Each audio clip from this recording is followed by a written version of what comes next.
कर आती है। हालेलुया। और जो सुनकर उसकी बात को करते हैं, बाइबल कहती है उनके जीवनों को परमेश्वर बदलता है, उनके हालातों को बदल देता है।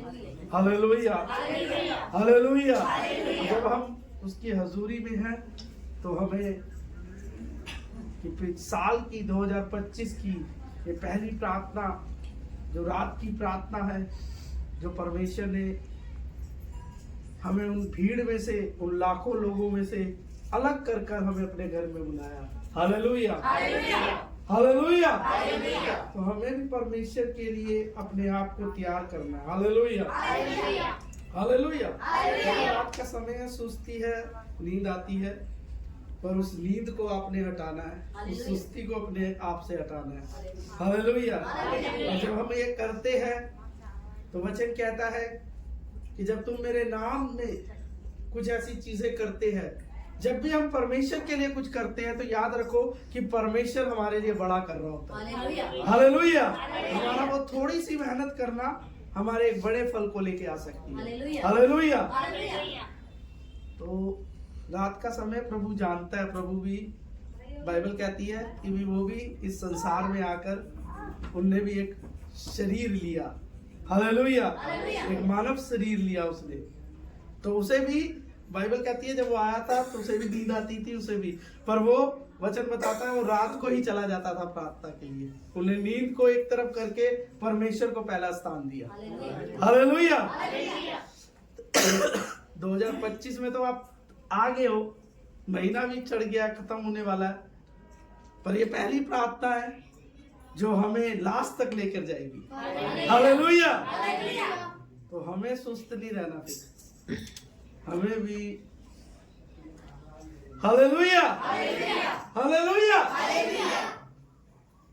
उस सुस्ती को, उन बातों को हमें एक तरफ करनी है जो 2024 में, 2023 में हमारे एड़े आएंगे, जो हमें बढ़ा, हमने जब बढ़ना था वो बढ़ नहीं पाए। हम कुछ कारण होता है कि हमारी वो चीज बदलती नहीं है, पर वचन कह रहा है आज हमें बदलना है। अगर हम चाहते हैं ये प्रार्थना हमें लास्ट तक लेकर जाए, जब तक प्रभु ने आना है, कि हम तैयारी में रहे, तो आज हमें मेहनत करने की लोड़ है। Hallelujah, hallelujah. उसने कहा मेरा घर प्रार्थना का है, बातों का नहीं है, किसी और चीजों का नहीं है, केवल उसका घर किस चीजों के लिए है? प्रार्थना का मतलब परमेश्वर के कामों के लिए है उसका घर, कि आप प्रार्थना कर सकते हैं, आप आराधना कर सकते हैं, आप परमेश्वर के गीत को कर सकते हैं। आप जब परमेश्वर के घर में आप उसकी चीजों को कर सकते हैं। अगर आप उसके बीच में सुस्ती ला रहे हैं, उसके बीच में नींद ला रहे हैं, उसके बीच में आपको ख्याल आ रहे हैं कि यार ये मेरे साथ ऐसे करता है, बुरा है, ये है, तो हम उसके घर का अपमान कर रहे हैं शायद। जिससे हम लेने आए हैं, जिससे हम मांगने आए हैं, हम उसके घर की नहीं सुनेंगे, उसके घर की नहीं करेंगे, तो वो क्या सोचेगा हमारे लिए कि मैंने तो इनको 2025, 26, 27, 28, 30 मैंने इन्हें बढ़ाना है, पर ये आज ही सुस्त हो रहे हैं। आज ही ये जब मेरे लिए बढ़ना है तो मेरे उन बातों को जो 2024 में रही इनके जीवन में, जो 2023 में रही, वही आज 2025 में भी इनके जीवन में चल रही है।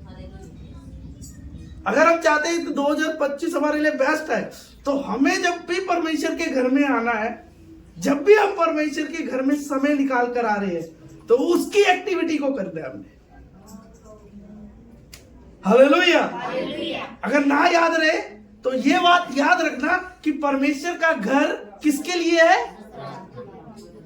ये वचन इतना सा याद रखना हमेशा कि आप जब उसके घर में आए हो तो उसका घर किस चीज के लिए, और चीजों के लिए तो नहीं है। जो मैं ख्याल कर रहा हूं क्या वो उस चीज के लिए है या फिर परमेश्वर के काम के लिए। हालेलुया। और जब हम ऐसा करते हैं, आप इसको नहीं खुश करोगे, इसको खुश नहीं करोगे, आप पता है किसको खुश करोगे? तो जीवित परमेश्वर को, जिसके लिए हम बैठे हैं, जिसके लिए आप आए हो, जिसके लिए मैं आया हूं। हालेलुया। मैं भी नहीं आ सकता था, मैं भी घर पे बैठ जाता था, संभाल लेंगे। बहुत से लोग निकाल कर आए, अपना टाइम निकाल कर आए। अगर आप अपना टाइम निकाल के आए तो प्रभु भी नहीं चाहता कि आप वेस्ट करो उसे। प्रभु भी नहीं चाहेगा कि आपका ये समय जो कीमती है वो व्यर्थ चला जाए। प्रभु भी नहीं चाहता। कोई ऐसा माँ बाप नहीं होते जो अपने बच्चों को गलत दे, अच्छी चीजें देने के लिए रहते हैं। तो हमारा बाप तो स्वर्ग का है। हालेलुया। हमारा बाप कहाँ का है? स्वर्ग का है। तो वो तो कभी चाहेगा ही नहीं कि हमें गलत दे। हालेलुया। वो तो चाहेगा